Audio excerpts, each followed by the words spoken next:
Halo teman-teman, kami dari kelompok 9 ingin memberikan tutorial mengenai model persamaan simultan. Sebelumnya, kelompok kami beranggotakan saya, Lia Octaviani Pandiangan, perwakilan dari kelompok 9 yang akan memberikan sedikit tutorial bagaimana menguji data dengan model persamaan simultan. Dan ada teman-teman saya yaitu Cesia Rika Adrilia Borsitepu, lalu ada Agni Maria Veronica Simanulang, dan terakhir Vincentius Maruli Tua Malau. Baik teman-teman, untuk mengolah data kita akan menggunakan EVIOS 12, di mana ini adalah aplikasi statistika yang bisa kita pergunakan nantinya. Nah, kita klik create a new. Nah, kita menggunakan data panel, jadi kita klik balance panel. Nah, kami menggunakan data tahunan dari tahun 2000, kita tulis tahun 2000 sampai tahun 2025 ya teman-teman. Nah, karena kami menggunakan datanya itu ada di 3 negara, jadi cross sectionnya itu 3 teman-teman. Nah, kita klik OK. Nah, tampilannya seperti ini teman-teman. Nah, contoh dari data yang kami peroleh seperti ini teman-teman, dari tahun 2000 sampai 2025, dan kami menggunakan cross section itu ada 3 negara, jadi 3 ya. Seperti ini variabelnya. Nah, kita akan copy terlebih dahulu untuk masuk ke EVIOS ya teman-teman. Kita copy dan kita masukkan ke EVIOS.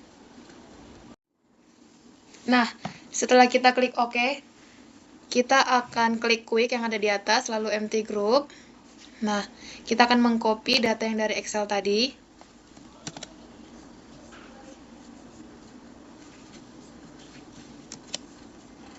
Lalu kita paste.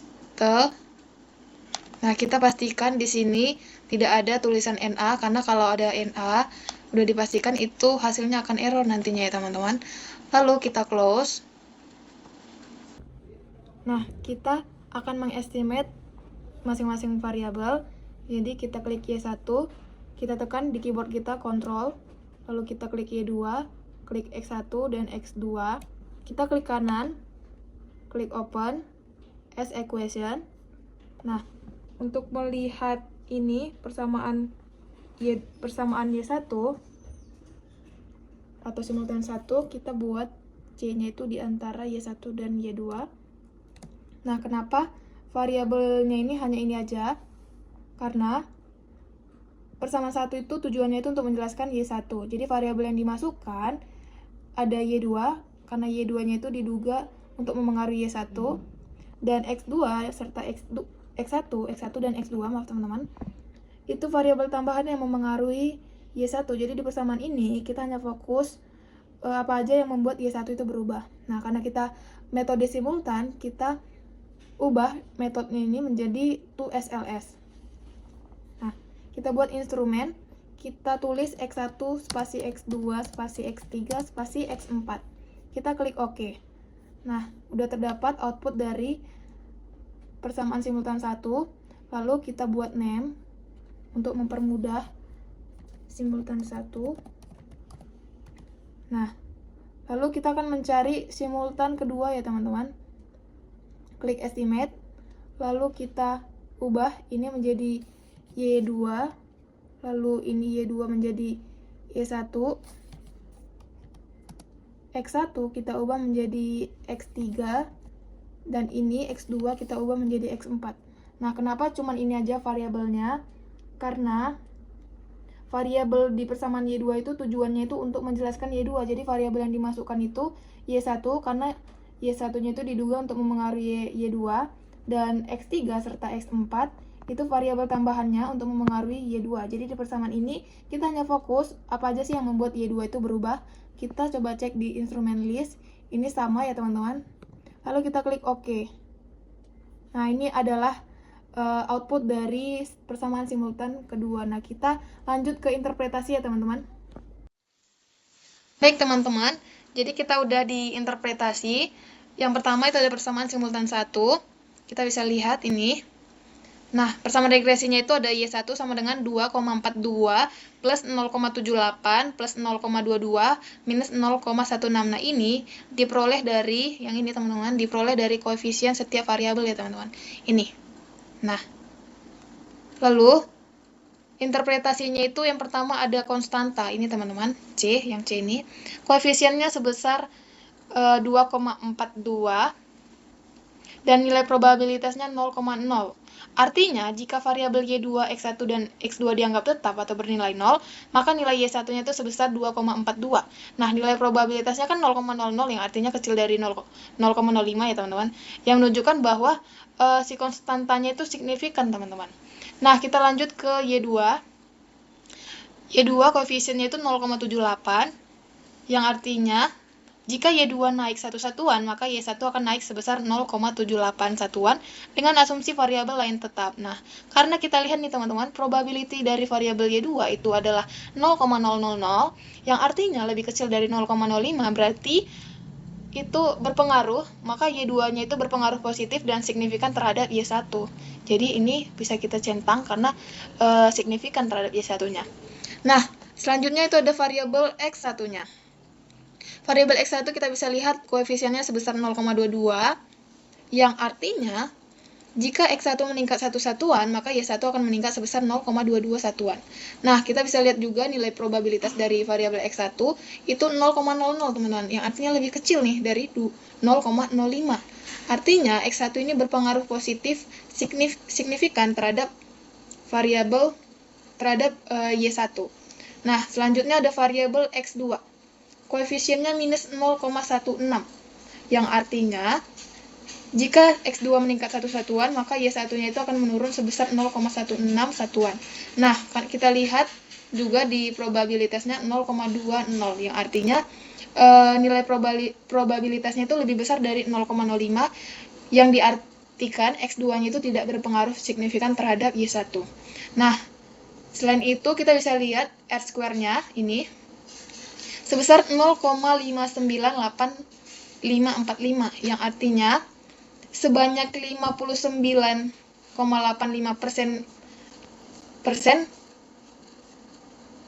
perubahan Y1 itu dapat dijelaskan oleh variabel Y2, X1, dan X2, sedangkan sisanya sebanyak 40,15% itu dijelaskan oleh faktor lain di luar model.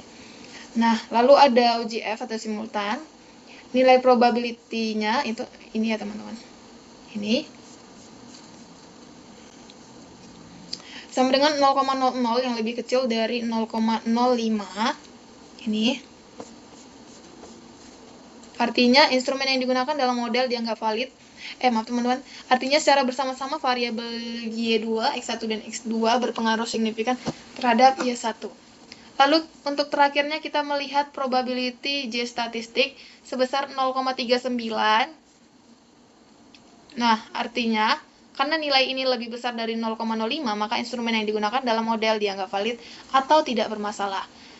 Jadi probability J statistik ini kalau nilainya lebih besar dari 0,05 dianggap valid atau memenuhi syarat. Kalau kecil dari 0,05 berarti dia bermasalah, teman-teman. Nah, kita lanjut ke persamaan simultan 2. Ini kita bisa lihat ya, teman-teman, hasil regres dari EVIUS. Kita melihat persamaan regresinya itu minus 0,138 plus 0,70 minus 0,056 plus 0,31. Nah, interpretasinya ada konstanta. Ini konstanta sebesar minus 0,138 dengan nilai probabilitasnya itu 0,96. Artinya, jika variabel Y1, X1, dan X4 dianggap tetap atau bernilai 0, maka nilai Y2-nya itu sebesar minus 0,138. Nah, namun karena kita lihat di sini nilai probabilitasnya lebih besar dari 0,05, maka konstantanya itu tidak signifikan ya teman-teman.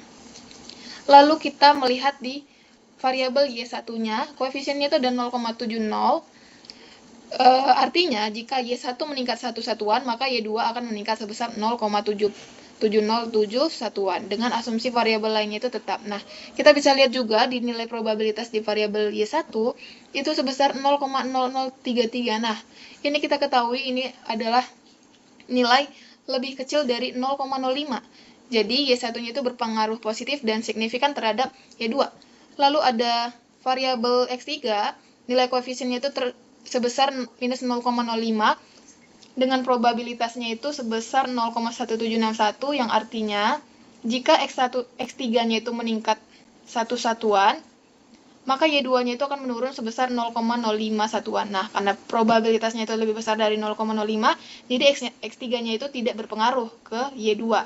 Lalu ada variabel X4, itu sebesar 0,31895458, dengan probabilitasnya itu 0,3708, artinya itu, jika X4 meningkat satu satuan, maka Y2-nya itu akan meningkat sebesar 0,318 satuan dengan asumsi variabel lainnya itu tetap. Nah, karena probabilitasnya tadi kita lihat itu lebih besar dari 0,05, maka tidak berpengaruh ke signifikan terhadap Y2-nya, teman-teman.